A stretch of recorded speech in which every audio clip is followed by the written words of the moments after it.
Hello, Mark. My name is William, and my student number is 24. I'm a freshman in speaking and listening class.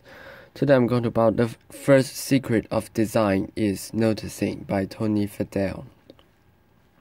In the great 1980s movie The Blues Brothers, there's a scene where John Belushi goes to visit Dan Aykroyd in his apartment in Chicago for the very first time. It's a cramped, tiny space, and it's just 3 feet away from the train tracks. And John sits on Dan's bed, and train goes rushing by, rattling everything in the room. John asks, "How often does that train go by?" Dan replies, "So often you won't even notice it." And then something falls off the wall. We all know that he's talking about. As human beings, we get used to everyday things really fast. As a product designer, it's my job to see those everyday things, to feel them, and try to improve upon them. For example, see this piece of fruit, see this little sticker. That sticker wasn't there when I was a kid, but somewhere the years passed, someone had the bright idea to put that sticker on the fruit. Why? So it could be easier for us to check out at the grocery counter. Well, that's great. We can get in and out of the store quickly. But now there's a new problem. When we get home and we're hungry and we see this ripped, juicy piece of fruit on the counter, we just want to pick it up and eat it.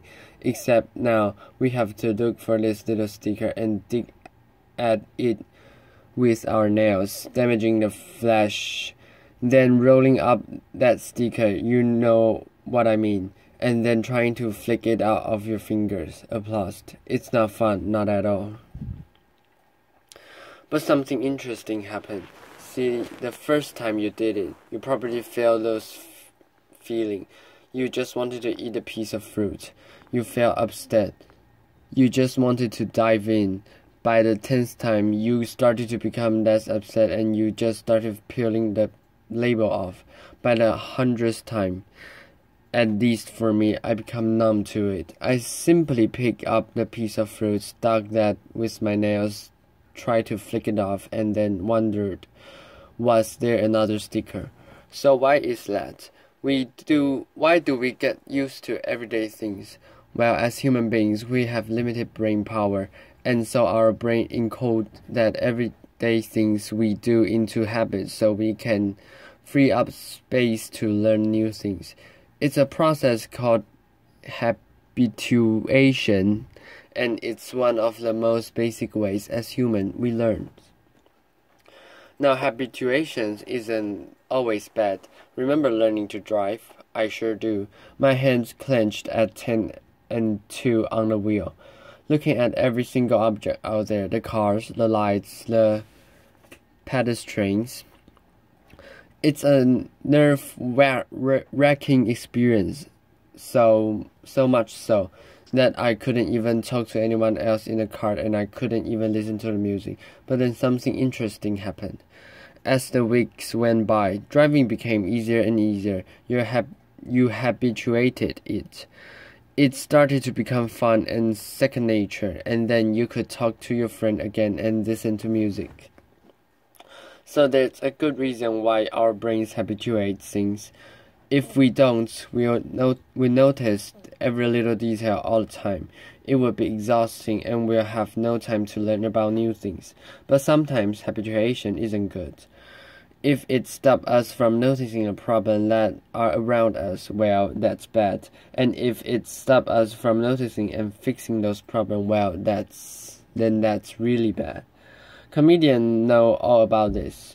Jerry Stanfield's entire career was built on noticing those little details, those idiotic things we do every day that we don't even remember. He tells us about the time he visited his friend and he just wanted to take a comfortable shower. He'll reach out and grab the handle and turn it slightly one way, and it was 100 degrees too hot. And then he turned another way and it was 100 degrees too cold. He just wanted a comfortable shower. Now, we've all been there, we just don't remember it. But Jerry did, and that's a comedian's job. But designers, innovators, and entrepreneurs, it's our job not just notice those things, but to go on a step further and try to fix them. See this person. This is Mary Anderson in 1902 in New York City. She was visiting. It was a cold, wet, snowy day, and she was warm inside a streetcar. As she was going to her destination, she noticed the driver opening the windows to clean off the excess snow so he could drive safely. When she opened the window, though, he had all this cold, wet air inside, making all the passengers miserable.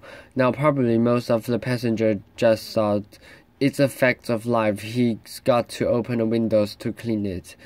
That's just how it is. But Mary didn't. Mary thought, what if the driver could actually clean the windshield from the inside so that she could stay safe and drive the passengers could actually stay warm. So she picked up her sketchbook right then and there and began drawing that could become the world's first windshield wiper. Now, as a product designer, I try to learn from people like Mary to try to see the world the way it really is, not the way we think it is. Why? Because it is easy to solve a problem that almost everyone sees, but it is hard to solve a problem that almost no one sees. Now, some people think you're born with this ability or you're not, as if Mary Anderson was hardwired at birth to see the world more clearly. That wasn't the case for me. I had to work at it. During my years at Apple, Steve Jobs challenged us to come into work every day, to see our products through the eye of the customer, the new customer, the one that has fear and possible frustration and hope for acceleration, that their new technology product could work straight away for them. He called it staying beginners, and wanted to make sure that we focus on things, those tiny little details, to make them faster, easier, and seamless for the new customers. So I remember this clearly in the very earliest day of the iPod. See, back in the 90s, begin the gadget freak like I am, I would rush out to the store for the very, very largest gadget. I liked all the time to get to the store. I'll check it out, I'll come back home, I'll start to unbox it. And then there was another little sticker, the one that said charge before use. What? I can't believe it. I just spent all this time buying this product and now I have to charge before use. I have to wait what feel like an eternity to use that convoluted new toy. It was crazy. But you know what? Almost every product back then did that. When it had battery in it, you had to charge it before you use it. Well, Steve noticed that and he said, we're not going to let that happen to our product. So what did he do? Typically, when you have a product that has a hard drive in it, you run it for about 30 minutes in the factory to make sure that hard drive is going to work years later for the customer after they pulled it out of the box. What did we do instead? We ran that product for over 2 hours. Why? Well, first off, we could make a higher quality product but easy to test and make sure it was great for the customer. But most importantly, the battery can fully charge right out of the box, ready to use, so that customer with all that acceleration could just start using the product. It was great and it worked. People liked it. Today, almost every product that you get that's battery powered comes out of the box fully charged, even if it doesn't have a hard drive. But back then, we noticed that detail and we fixed it, and now everyone else does that as well. No more. Charge before use.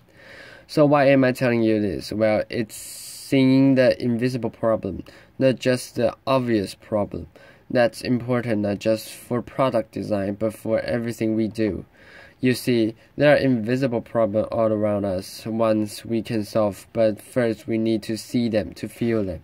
So I'm hesitate to give you any tips about neuroscience or psychology. There's far too many experienced people in the TED community who would know much more about that than I ever will. But let me leave you with a few tips that I do, that we all can do to fight habituation. My first tip is to look broader. You see, when you were tackling a problem, sometimes there are a lot of steps that lead up to that problem, and sometimes a lot of steps after it. If you can take a step back and look broader, maybe you can change some of those boxes before that happen, before the problem. Maybe you can combine them. Maybe you can remove them altogether to make that better. Take thermostats, for instance. In the 1900s, when they first came out, they were really simple to use. You could turn it off or turn them down. People understood them, but in the 1970s, the energy crisis struck, and customers started thinking about how to save energy. So what happened? Thermostats designer decided to add a new step. Instead of just turning up and down, you now had to program it so you could tell it the temperature you want and at a certain time. Now that seems great. The thermostats had started adding that feature, but it turned out that no one saved any energy. Now why is that? Well, people couldn't predict the future. They just didn't know how their weeks could change season to season, years to years. So no one was saving energy, and what happened? Thermostat designers went back to the drawing board and they focused on that programming step. They made better they made better documentation, but still years later people were not saving any energy because they just couldn't predict their future. So what did we do?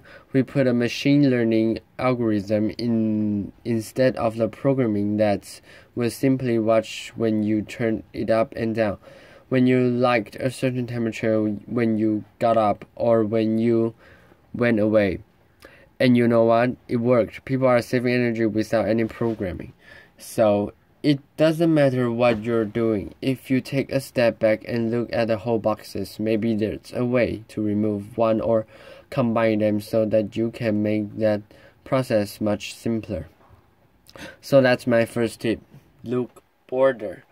For my second tip, it's to look closer. One of my greatest teachers was my grandfather. He told me that all about the world. He told me how things were built and how they were repaired.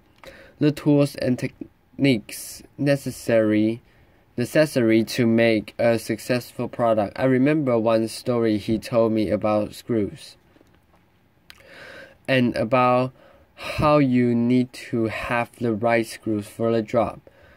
There are many different screws: wood screws, metal screws, anchors, concrete screws, and this went on and on. Our job is to make products that are easy to install for all of our customers themselves without professionals. So what did we do? I remember that story that my father told me, and so we thought, how many different screws can we put in a box? That was it going to be 2, 3, 4, 5? Because there's so many different wall types. So we thought about it, we optimized it, and we came up with 3 different screws up to put in the box. We thought that was going to solve the problem, but it turned out it didn't. So we shipped the product, and people weren't having a great experience. So what did we do? We went back to the drawing board just instantly after we figured out that we didn't get it right, and we designed a special screw, a custom screw, much to the charging of our investors. They were like, "Why are you spending so much time on a little screw? Get out there and sell more." And we said, we'll sell more if we get this right, and it turned out we did. With the custom little screw, there was just one screw in a box that was easy to mount and put on the wall. So if we focus on those tiny details, the ones we may not see, and we look at them as we say, "Oh, those important," or "Is that the way we've always done it?" Maybe there's a way to get rid of those. So my last piece of advice is to think younger. Every day I confronted with the interesting question from my 3 young kids. They come up with the question like, why can cars fly around traffic? Or why don't my shoelace have Velcro instead? Sometimes those questions are smart. My son came to me one day, the other day, and I asked him, "Go run out the mailbox and check it." He looked at me, puzzled, and said, "Why does the mailbox just check itself and tell us when it has mail?" After I was like, "That's a pretty good question." So they can ask tons of questions, and sometimes we found out we just don't have the right answers. We say, "Son, that's just the way the world works."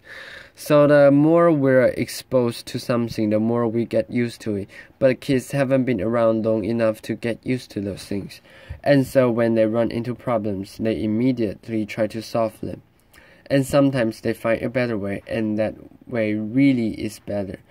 So my advice to that we take to heart is to have young people on our team, or people with young minds, because if you have those young minds, they cause everyone in the room to think younger. Picasso once said, "Every child is an artist. The problem is when he or she grows up, is how to remain an artist." And we all saw the world more clearly when we saw it for the first time, before a lifetime of habit got in the way.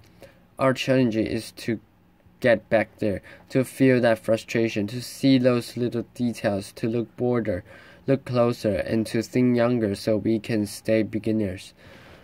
It's not easy. It requires us pushing back against one of the most basic ways we make sense of the world. But if we do, we could do some pretty amazing things. For me, hopefully, that's better product design. For you, that could mean something else, something powerful. Our challenge is to wake up each day and say, how can I experience the world better? And if we do, maybe, just maybe, we can get rid of those dumb little stickers. Thank you very much. Applause.